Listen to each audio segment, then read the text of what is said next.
आज संयुक्त कर्मचारी महासंघ का महाधिवेशन जिसका आपने अभी कवरेज भी किया, ये जिला स्तरीय अधिवेशन हो रहा है। ये प्रदेश स्तरीय अधिवेशन नहीं है। हमने ये डिसाइड किया कि हम 12 जिलों में महाधिवेशन करेंगे और जिसका अभी आपने एक हल्का सा थोड़ा सा एक देखा है। इसमें हम पहले तो एक जिला लेवल की बॉडीज तैयार कर रहे हैं। हम इस संयुक्त कर्मचारी महासंघ को ग्रास रूट तक ले जाना चाहते हैं। अभी जिला का इसमें चुनाव होगा, हर जिले में हमने इस तरह के कार्यक्रम, बड़े बड़े कार्यक्रम रखे हैं और इसमें जो स्वाभाविक है, जो हमने एक डिमांड चार्टर है, जो कर्मचारियों के मुद्दे हैं, उन मुद्दों को हम जिलाधीश के माध्यम से जो है वो मुख्यमंत्री तक पहुंचाएंगे। 12 जिलों में हम ऐसा कर रहे हैं। उसके बाद अगर तब तक भी सरकार हमारे जो मुद्दे हैं उन मुद्दों पे जो है अगला कोई उसका निदान नहीं होता है, उसको नहीं सुनते हैं, तो मजबूरन कर्मचारी महासंघ जो है संघर्ष की रूपरेखा पे जो है आगे बढ़ेगा। अभी हमारे जो ज्वलंत मुद्दे हैं उसमें सबसे बड़ा मुद्दा है डीए की 13% की अदायगी हो गई है। हमारी 4 किस्तें पेंडिंग है, जिसको लेकर हम चाहते हैं माननीय मुख्यमंत्री तुरंत घोषणा करे और हमारा 2 डीए की किस्तों का पहला भी एरियर बचा हुआ है उसकी अदायगी भी करे, पे कमीशन की अदायगी भी करे और अभी हमारे को कम से कम 2 डीए की किस्तें दे। और इसके साथ हम आगे बढ़ रहे हैं। हमने इस तरह का मेमोरेंडम बनाया है और साथ ही साथ हमारे 4-9-14 के हज़ारों केसेस हर विभाग बोर्ड निगमों में लंबित पड़े।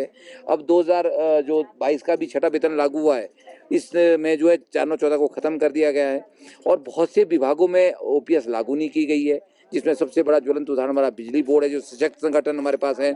और जिनमें की गई है उसमें भी यूपीएस की तरफ सरकार आगे बढ़ रही है, उसमें भी हमारा विरोध है। और कॉन्ट्रैक्ट की रेगुलेशन पहले 2 बार होती थी, अब 1 बार कर दी, वो भी अभी तक उसमें कोई हलचल आगे नहीं हुई। अगर आपने एक बार कहा कि हम 31 मार्च की डेट को देखेंगे तो 1 अप्रैल से नियमित होने चाहिए थे, उसमें भी अभी 2 महीने और लगने हैं। तो ऐसे अनगिनत जो मामले हैं जिसको लेके हम जो है आज चर्चा कर रहे हैं, यहाँ पे बैठे हुए हैं। चर्चा के बाद हमारी अगली जो रणनीति है उसको भी हम तय कर रहे हैं। अभी हमारे 2-3 हाउसेज की डेटें भी हम जो है जिला वाइज तय करने वाले हैं। जो भी चुनाव होने वाला है दूसरे सत्र में, वो भी आपके सामने आएगा कि किसको यहाँ पे जिला शिमला की कमान दी जाती है। बाकी कुछ और रूपरेखा आगे की है, उसको लेके हमारे जो महासचिव अनिल वर्मा जी है वो आपसे रूबरू होंगे। आगे हमारा क्या अख्तियार रहेगा, क्या हमारा प्लान ऑफ एक्शन है। वर्मा जी प्लीज।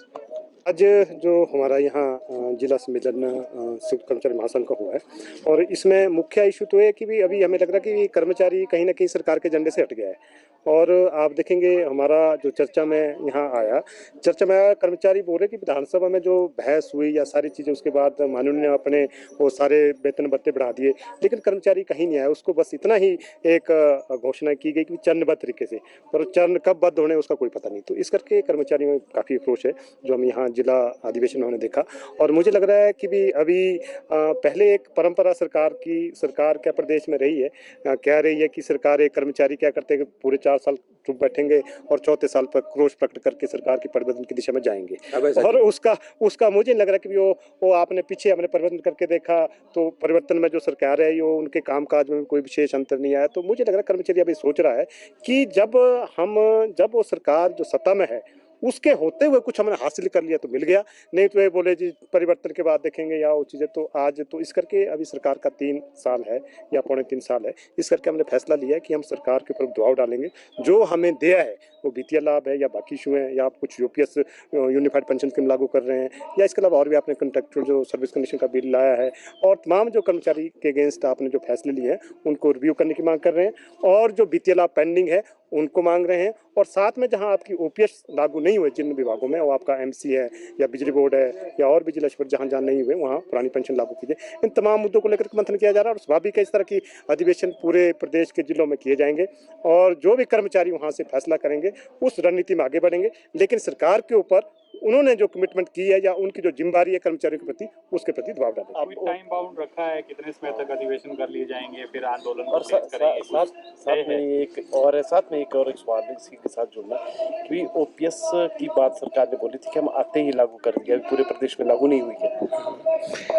एक तो हम कहेंगे कि भी अभी हम इसको, क्योंकि जिले 12 है, अभी हम टाइम लाइन नहीं तय कर पाएंगे कि कब तक हम उनको कंप्लीट करेंगे या उसके बाद पूरे सभी जिलों के बाद मंथन के बाद क्या फैसला आता है। लेकिन इतना जरूर हम जल्दी से जिलों में अधिवेशन में जाएंगे, कोशिश करेंगे कि हम इन 3 महीनों में जिलों के अधिवेशन खत्म कर लेंगे।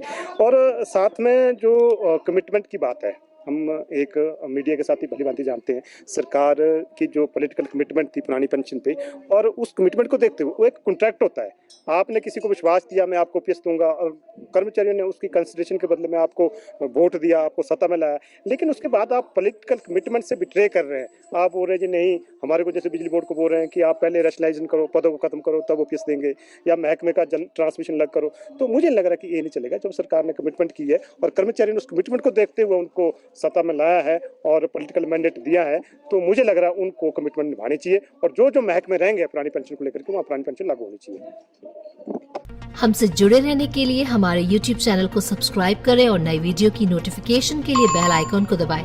अगर आप ये वीडियो Facebook पर देख रहे हैं तो लाइक जरूर करें और ज्यादा से ज्यादा शेयर करें। इसी तरह के और भी अपडेट्स के लिए फॉलो करें हमारा Instagram पेज himachal.kesri।